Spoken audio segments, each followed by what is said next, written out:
Hi everyone, saya Cikgu Homa. Hari ini bersama dengan saya untuk mata pelajaran sejarah SPM 2023.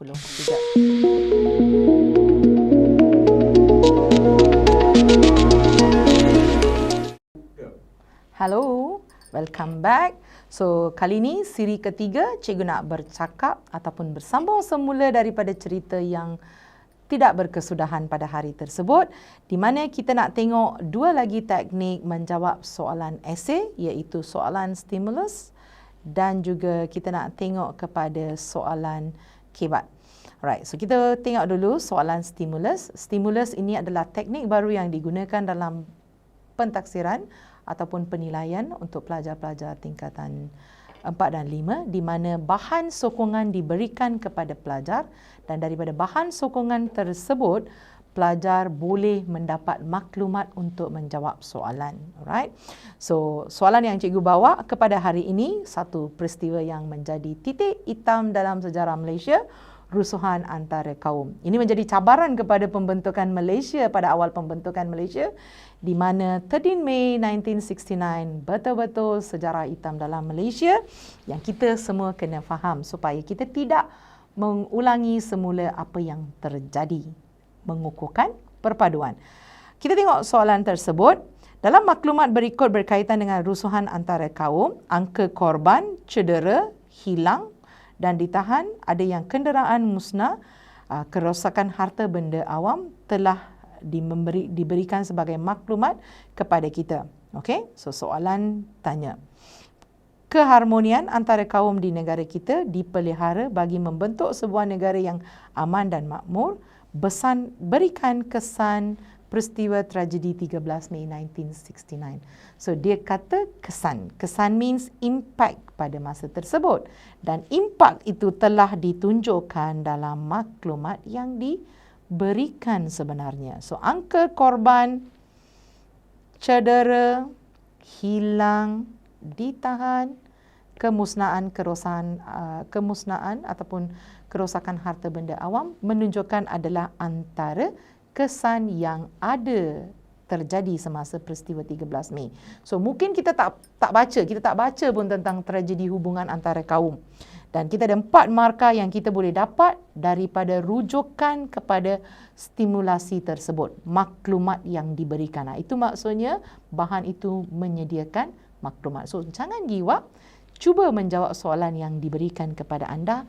Flip paper kamu, cari jawapan. Contohnya, fakta pertama, kemusnahan harta benda awam, ramai yang terkorban, ramai yang tercedera, keadaan menjadi huru-hara, ekonomi merosot, politik tidak stabil, rakyat sentiasa rasa berketakutan, memerlukan kos untuk memperbaiki dan kerosakan harta benda awam dan juga penyusunan semula politik. Ini adalah kesan daripada yang diberikan. Daripada ini sebenarnya 3 yang ini jelas sekali diberikan oleh bahan stimulus tersebut. So kita boleh mendapat daripada 4 markah tersebut, 3 markah dalam tangan kita. Alright. So kita tengok satu lagi teknik untuk soalan-soalan stimulus sebenarnya. Okey, tengok di sini. Di sini diberikan satu poster berkaitan dengan kempen cintai alam sekitar. Adakah kita belajar geografi? Tetap tidak. Kita belajar sejarah. Alright. Dasar pembangunan nasional menekankan isu pembangunan mapan tanpa mengabaikan alam sekitar. Ini DPN. Program di mana? DPN. Okey, bagaimana kita boleh memastikan pembangunan negara yang dapat dijalankan tanpa merosakkan alam sekitar? So, bagaimana kita nak menggunakan bahan stimulus yang ada diberikan di sini? Alright. So, kalau kita lihat bahan stimulus kita yang ini, poster tersebut. So, dan di sini ada sayangi bumi kita, kita menentukan segalanya. So, maklumat ini, ini maklumat yang terdapat dalam bahan stimulus tersebut. So, soalan pula tanya bagaimana kita. So, bila dia tanya bagaimana kita perlu memberi idea.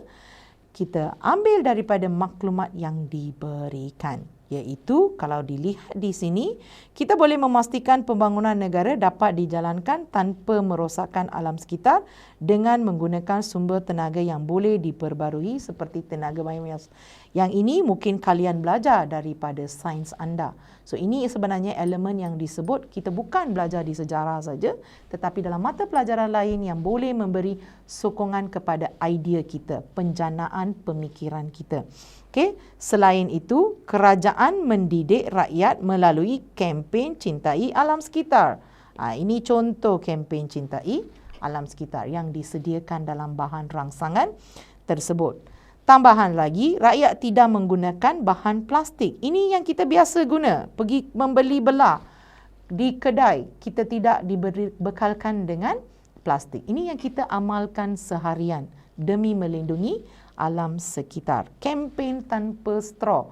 Kedai-kedai, Starbucks dan sebagainya tidak memberikan kepada kita straw sebenarnya. Kita juga boleh menjalankan aktiviti sukarelawan di darat dan pantai. Contohnya mengutip sampah. Selain itu, kita perlu mengamalkan langkah kitar semula, menanam pokok menggunakan air secara berimbang. So ini sebenarnya idea-idea yang kita dapat.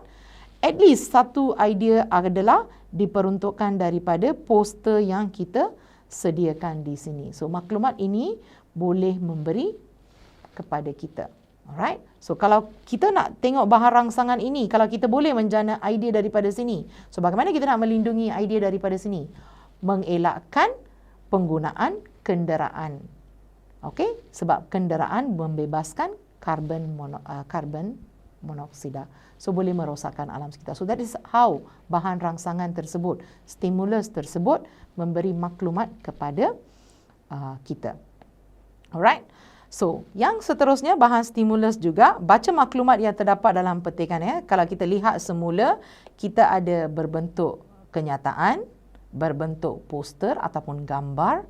Dan yang ketiga, diberikan maklumat seumpama ini yang mana kita membaca maklumat berita di bawah. Berita ini, kejayaan pemulihan, kita baca maklumat tersebut dan daripada situ kita menjawab soalan yang diminta untuk kita jawab. So, idea yang ada di sini kita boleh gunakan. Contohnya, kejayaan pemulihan ekonomi negara dan kesejahteraan sosial sedang dikecapi ketika ini. Adalah hasil kerjasama kerajaan persekutuan dan juga kerajaan negeri sentiasa berganding bahu dan menyalurkan keperluan keluarga. Perdana Menteri Datuk Seri Ismail Sabri Yaakob berkata kerjasama erat adalah bagi memastikan tiada siapa pun yang tertinggal. Seterusnya menangani jurang pendapatan dan membasmi kemiskinan.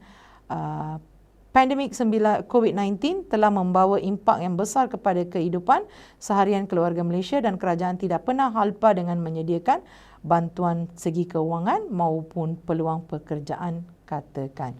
So ini berbincang tentang apa bentuk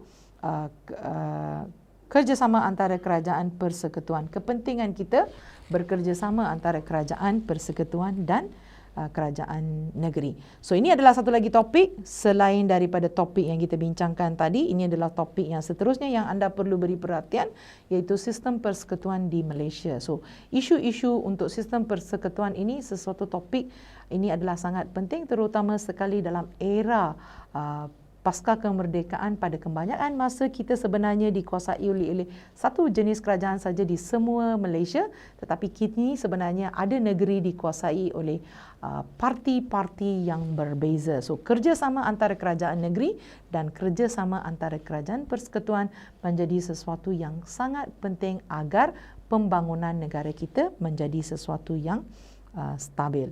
Alright. Dan kita tengok soalan kebat, sebenarnya generalisasi semua soalan sejarah, soalan C akan dikatakan sebagai soalan kebat. Tapi sebenarnya kita ada teknik untuk kita nak menjawab soalan tersebut sebab dia ada soalan yang berbeza-beza. So kita tengok bahan yang diberikan, macam tadi soalan stimulus tadi, kita ada bahan undi 18 tahun. Tahun depan kita dah boleh mengundi dah. Okay, and then dia bagi kita gambar rakyat Malaysia yang berbilang bangsa. Okey, raja berikut menunjukkan rakyat Malaysia berumur 18 tahun layak untuk mengundi dalam pilihan raya. Okey, pada pandangan anda, wajarkah rakyat berumur 18 tahun? Wajarkah? Sangat penting kita nak jawab wajarkah? Dan diberi hak untuk mengundi dalam pilihan raya, malah bertanding menjadi pemimpin negara. So maksudnya generasi muda digalakkan untuk menyertai politik sebenarnya. Alright? So sebenarnya jawapan boleh jadi ya dan tidak. Kalau kamu kata ya, wajar, kita kena kata kenapa. Dan kalau kita kata tidak wajar, kita perlu memberikan maklumat sokongan yang diperlukan. So contohnya jawapan ini boleh berbentuk kebat dalam berbentuk semuanya fakta seperti ini, ataupun dia boleh menjadi fakta, huraian lanjut satu, contoh dan juga memberi inferensi. Kedua-duanya akan diterima untuk soalan tersebut. Alright, so untuk jawapan wajar, kita beri wajar peluang kepada mereka untuk mengundi 18 tahun. Kita kata kerana 18 tahun mereka sudah matang untuk membuat keputusan sendiri. Kenapa pula kamu kata begini? So pada masa tersebut mereka telah menyebabkan boleh berpandangan jauh, mampu bertanggungjawab terhadap diri sendiri. Sebab itu pada masa ini kita masih lagi kita masuk ke peringkat pengajian tinggi di mana pelajar bukan lagi sangat bergantung kepada guru, tetapi pensyarah dan sebagainya mereka lebih bersikap independen, bergantung kepada diri sendiri. Okey. So maka mereka perlu diberi peluang untuk memilih pemimpin yang berwibawa demi kesejahteraan sosial dalam negara dipelihara. So ini bentuk soalan kebat yang meminta kita menjawab soalan wajar ataupun tidak wajar supaya kita tahu apa idea tersebut kita nak jawab. So ingat pesanan cikgu, kalau soalan berbentuk kebat, stimulus, rubrik ataupun analytical, jawab dalam bentuk esei dan pastikan kita menggunakan ayat yang lengkap. Jangan buat ayat yang tergantung. Alright? So, sebelum cikgu nak habiskan siri tersebut, cikgu nak minta beberapa topik yang kita dah buat sebenarnya dan juga beberapa topik yang kita perlu lihat secara umum, iaitu Malaysia Madani dengan Perdana Menteri kita yang ke-10. Kita memberi penekanan kepada Malaysia Madani, iaitu satu topik yang penting yang sangat berkaitan dengan perpaduan. So bila kita bercakap tentang perpaduan ini, banyak topik yang saling berkaitan antara satu sama lain yang kita boleh menjadikan dia rujukan. Contohnya bab 7 tingkatan 4. So salah satu cara untuk mewujudkan perpaduan melalui kerjasama politik, melalui kerjasama ekonomi ataupun melalui pendidikan. So itu kita nak tengok sebenarnya topik mana. So kita nak tengok kepada topik perpaduan secara umum. Dan untuk tingkatan 5, sebenarnya kita lihat perpaduan itu sebagai satu topik dalam bab 7 di mana bahasa Melayu menjadi bahasa rasmi dan juga bahasa kebangsaan yang menjadi alat perpaduan yang sangat-sangat penting untuk menyatu padukan rakyat. So topik yang kita nak menguasai adalah perpaduan, dan yang kedua adalah yang berkaitan dengan Perlembagaan Malaysia. So Perlembagaan Malaysia ini tingkatan 5 bab 2, tapi kita juga perlu tahu tentang kuasa perlembagaan raja, Raja Melayu dan juga sistem persekutuan yang cikgu mention sebelum ini. So ini adalah antara topik yang kita nak kuasai supaya kita dapat keputusan yang cemerlang untuk SPM 2023. So sehingga itu sahaja. Terima kasih dan jumpa lagi.